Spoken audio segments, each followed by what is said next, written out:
नमस्कार दोस्तों। मेरे चैनल का नाम एम के इंडियन जी के गुरु। और आपको ये लगता ही होगा कि जो मेरे वीडियोस है, मैंने बहुत दिन हो गए, तकरीबन 1 डेढ़ महीना हो गया मैंने वीडियो नहीं बनाए, क्योंकि मेरी जो तबीयत थी वो थोड़ी ख़राब थी। उस वजह से मैं वीडियो बना नहीं सकता था।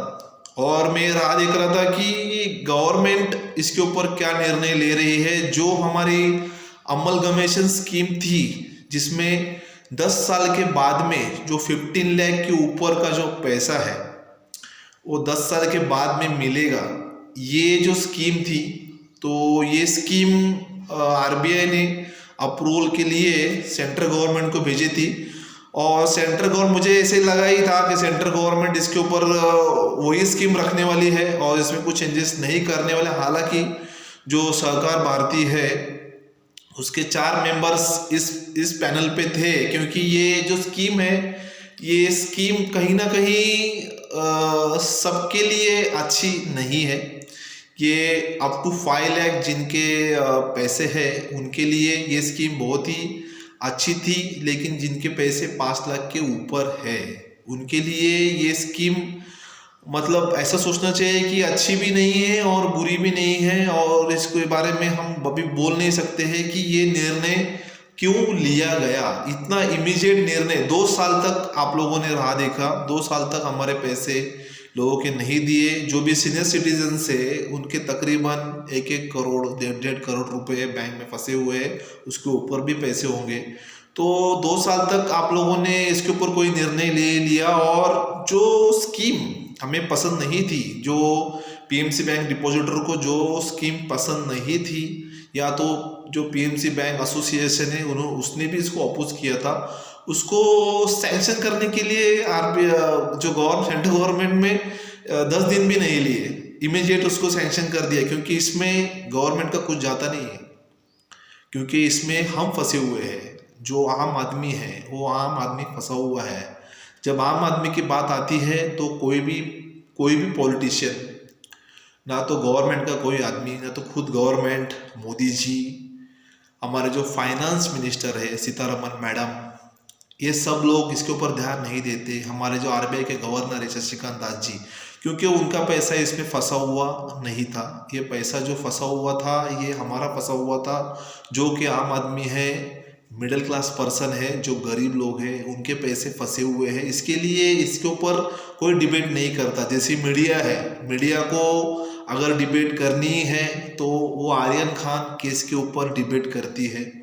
सुशांत सिंह राजपूत जो हमारे, जिनकी जान गई थी, उसके ऊपर ये लोग 2-2 3-3 महीना 5-5 महीना डिबेट करते बैठते हैं।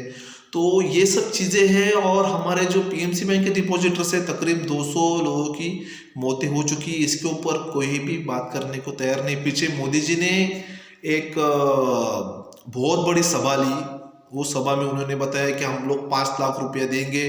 उसके ऊपर तकरीबन डेढ़ घंटे का भाषण मोदी जी ने दिया। और वो 1.5 घंटे के भाषण में वो यही कह रहे थे कि वो जो 5 लाख रुपए है वो हम दे रहे।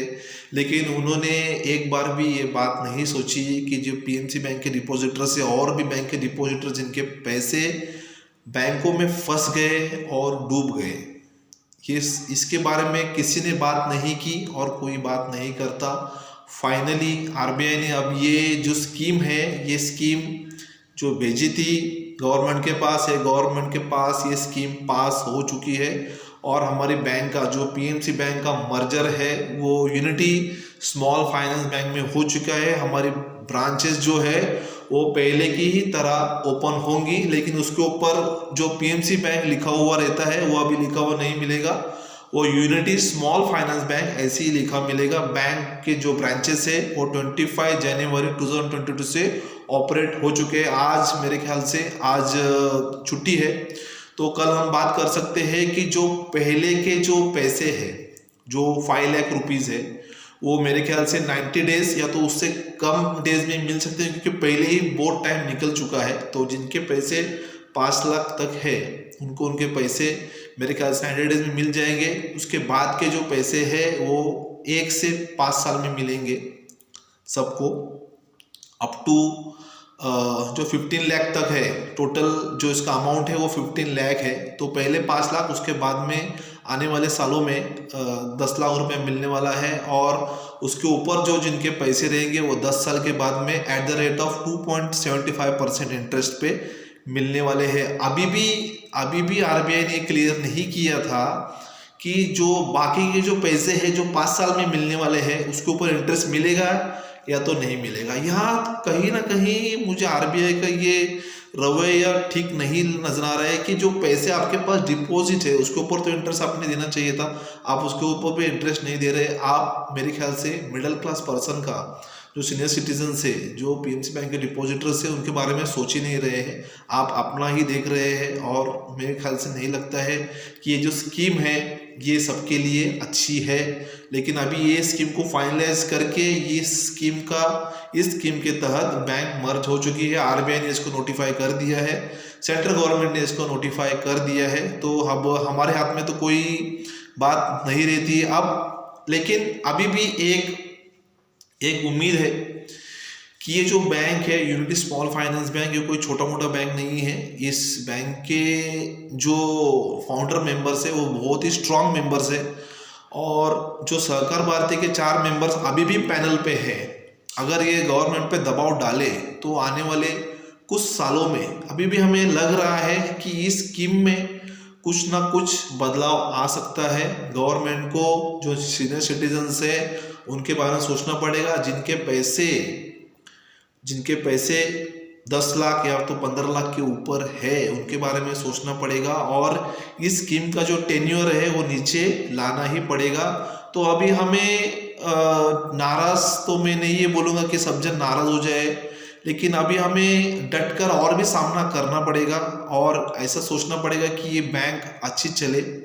क्योंकि अगर एक बैंक अच्छी चलती है तो मेरे ख्याल से इसके ऊपर निर्णय आ भी सकता है।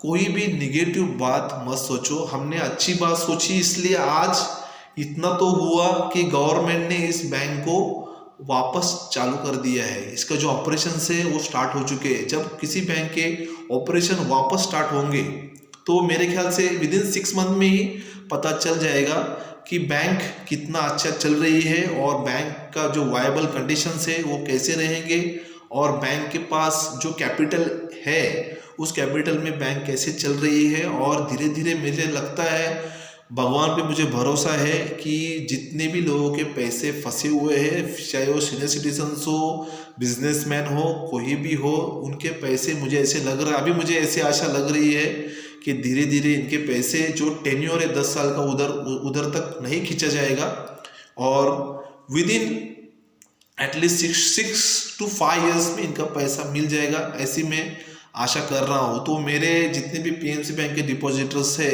आपको मुझे ये बात बतानी थी कि हमारी जो बैंक है वो बैंक अभी चालू हो चुकी है, ऑपरेशनल हो गई है as a Unity Small Finance Bank. और पहले जो फेज़ के 5 लाख रुपीज़ है वो 5 लाख रुपीज़ के लिए अभी मेरे ख्याल से कोई नोटिफिकेशन 1-2 दिन में आएगा। हमें तो 25 तारीख से पकड़ के 90 डेज चलना है। तो अगर 90 डेज में मिलते हैं तो भी अच्छा है, उसके पहले मिलते हैं तो भी अच्छा है। जिनके अकाउंट्स पीएमसी बैंक में थे उन सब के अकाउंट्स अब इस बैंक में माइग्रेट हो जाएंगे।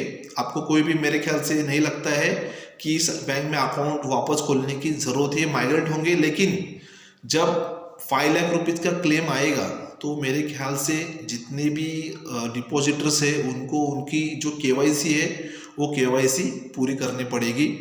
तो ये जो मर्जर हुआ है बैंक का, ये जो बैंक का मर्जर है इसको हमें अभी पॉजिटिवली ही लेना चाहिए, क्योंकि हमारे हाथ में अभी कोई चीज़ें नहीं बची है। अभी इसके ऊपर तो निर्णय आ चुका है, तो कोई भी डिप्रेशन में ना जाए, कोई भी नेगेटिव ना सोचे, हम अच्छा ही सोचेंगे। अच्छा सोचा, इसके लिए आज हम ये स्टेज पे खड़े हैं कि हम यहाँ से जाके गवर्नमेंट को, आरबीआई को और पीएमसी बैंक को ये रिक्वेस्ट कर सकते हैं कि जो टेन्योर है वो टेन्योर कम किया जाए और जितने भी पीएमसी बैंक के डिपॉजिटर्स है उनको उनका पैसा with in 5 to 6 year at least वापस दिया जाए विद इंटरेस्ट।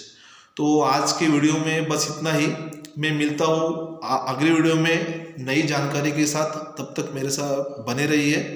जय हिंद, जय महाराष्ट्र।